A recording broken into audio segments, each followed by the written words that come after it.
Salut, c'est Trado, je suis content de vous retrouver pour la mise à jour des zones d'accumulation rationnelle sur l'or et l'argent. On va commencer par les actualités. Première actualité qui fait écho aux difficultés majeures du système bancaire avec les doutes qui pèsent sur les banques régionales US et il s'en est fallu de très peu de temps avant que le recours à l'or comme valeur refuge joue à plein une fois de plus. Pas moins de 1,2 milliard d'or équivalent dollars ont fait l'objet d'achats sur les ETF américains. Bon, on le sait, hein, ça reste quand même de l'or, hein, même si c'est de l'or ETF. Mais en tout cas, cela montre que les réflexes ont la vie dure et encore une fois, en l'espace de quelques jours à peine, 1,2-1,3 milliard d'entrées sur les ETF américains. Deuxième actualité, bon, très anecdotique, mais ça m'a volé un sourire, donc j'imagine qu'à vous également. 4 millions d'or ont été saisis, trouvés dans l'aéroport anglais de Heathrow. Bon, vous voyez bien la forme des lingots, hein, des triangles, des biseaux, des cœurs. Bref, de l'or qui était acheminé clandestinement sur un jet privé en direction pour la Suisse apparemment, et donc qui ont été saisis par les autorités anglaises.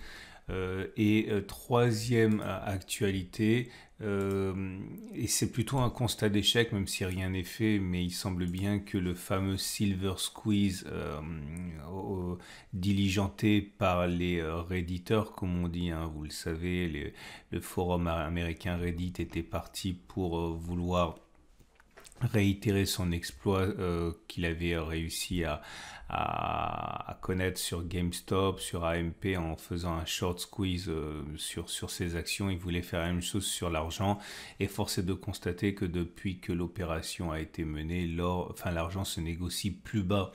Donc pour l'instant, ce n'est pas le succès qui a été escompté par les Redditeurs lorsqu'ils ont décidé de s'encourager les uns les autres à acheter de l'argent physique pour mettre à mal les institutions. Mais encore une fois, selon Yahoo Finance, pour l'instant. Bon, de manière générale, ce qu'il faut garder à l'esprit, c'est que l'argent et l'or ont connu une baisse assez importante depuis 2 séances, tout simplement parce que c'est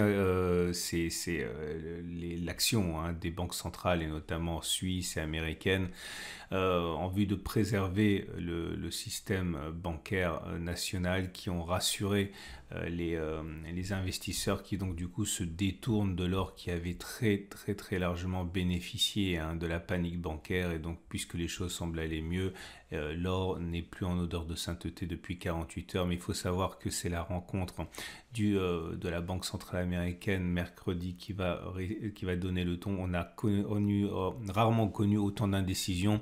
On est passé d'un consensus il y a quelques jours à peine d'une augmentation encore mesurée des taux d'intérêt à la possibilité d'avoir même une baisse pour desserrer la pression sur le système financier mondial, donc d'une période assez, on va dire, agressive en termes de taux d'intérêt à une nouvelle détente pour contrecarrer les risques récessionnistes. Bref, on n'en sait absolument rien et le là va être donné par la décision qui va être incessamment donnée par la Banque centrale américaine.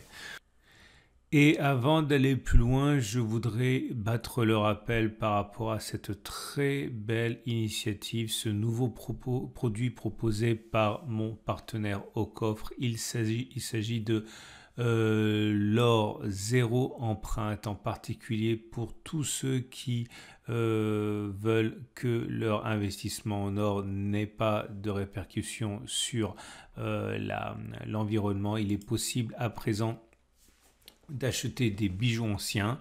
Ces bijoux anciens seront en fait subdivisés en lots, en parcelles, et vous pouvez donc vous procurer des parcelles de ces bijoux qui ont été rachetés et c'est ensuite stocké en Suisse. Alors, pour schématiser, les rachats pas d'affinage, pas de fonte, simplement du reconditionnement. Et ensuite, vous avez une partie de ce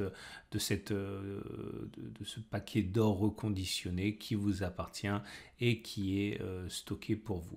Donc n'hésitez pas à vous renseigner sur ce produit, encore une fois, qui permet à beaucoup d'investisseurs qui pouvaient regretter l'impact environnemental de leur investissement en or, eh bien, de trouver de la matière pour passer à l'action tout en ayant la conscience environnementale propre.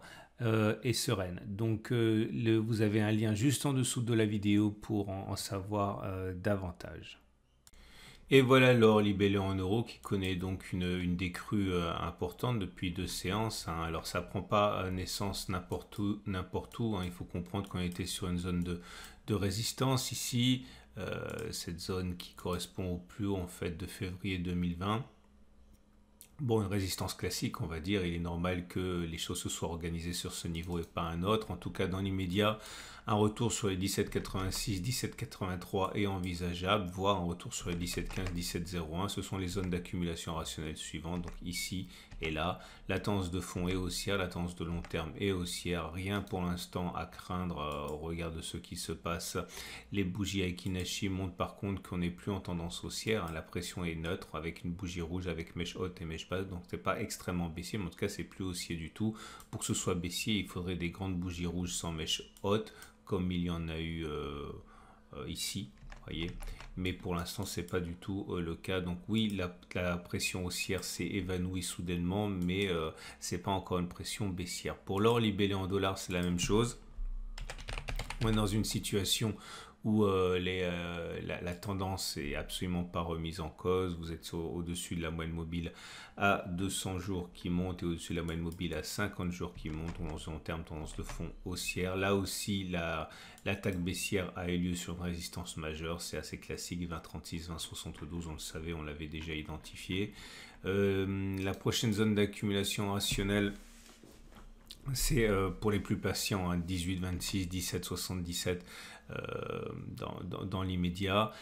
Il faut être patient, il ne faut pas se précipiter. Encore une fois, on a eu l'opportunité de renforcer, donc il faut encore une fois rester patient. La bougie Aiki-Nashi montre là aussi que nous sommes dans un régime plutôt neutre, hein, avec bougie, avec mèche haute et mèche basse. Donc c'est pas baissier pour l'instant. L'argent à présent, l'argent libellé en euros est dans une situation où la baisse est assez marquée, hein, comme pour l'or, on a perdu depuis les plus hauts 3,5%. Alors, la tendance de long terme est neutre parce qu'on est au-dessus de la M200, mais celle-ci descend. Pareil pour la tendance de fond qui est neutre parce qu'on est au-dessus de la M50, mais celle-ci descend. On n'est pas sur zone d'accumulation rationnelle. La prochaine zone d'accumulation rationnelle, si vous êtes patient, c'est un retour sur le 18,8, 18,6. Maintenant, il existe une zone, enfin plusieurs zones intermédiaires, j'ai envie de dire, hein, notamment celle-ci, là. Ok, donc pour les plus patients, enfin les plus impatients, pardon, un retour sur les 20,2, 20 et je vais le marquer, ça sera mieux. 20,20 est une zone d'accumulation, on va dire intermédiaire. Mais on a eu l'opportunité de renforcer avant, donc il n'y a pas du tout à se précipiter. Hein. Les zones oranges sont des zones d'accumulation rationnelle qu'on a déjà exploitées. Donc ce que je mentionne là, c'est vraiment pour ceux qui n'auraient pas du tout accumulé. Mais vous remarquerez avec les bougies Aiki-Nashi que la pression est toujours haussière. Hein. C'est toujours vert, même s'il y a une mèche haute et une mèche basse. Et on va terminer avec l'argent, mais libellé en dollars cette fois. La pression elle est globalement haussière avec des cours au-dessus de la M200 qui montent, donc la tendance de long terme est haussière, par contre la tendance de fond est neutre maintenant. Là aussi on a eu l'occasion de renforcer à de très nombreuses reprises par le passé, donc il n'y a pas de raison de se précipiter. Néanmoins, pour les plus pressés d'entre vous, vous avez ici à peu près une zone d'accumulation rationnelle. Cette zone d'accumulation s'établit, on va dire, entre 21,7 et 21,3. Bon, encore une fois, je le répète, je suis désolé, il n'y a pas vraiment matière à se précipiter parce qu'on a déjà eu l'occasion de renforcer sur des niveaux précédents, donc c'est surtout pour ceux qui ne l'auraient pas du tout fait pour l'instant. Voilà ce qu'on pouvait dire pour l'or et pour l'argent. Je vous rappelle que vous pouvez vous abonner à ce format, c'est mis à jour 2 fois par semaine, version courte mercredi, version longue samedi. Vous avez également la possibilité d'en savoir davantage sur les articles que j'ai mentionnés en vous référant directement aux articles. Il y a le lien pour aller sur mon site en dessous de la vidéo. Et n'hésitez pas également à savoir davantage sur OZE, l'or zéro empreinte, qui pourra à la fois flatter votre diversification patrimoniale et votre conscience environnementale. À samedi pour la mise à jour.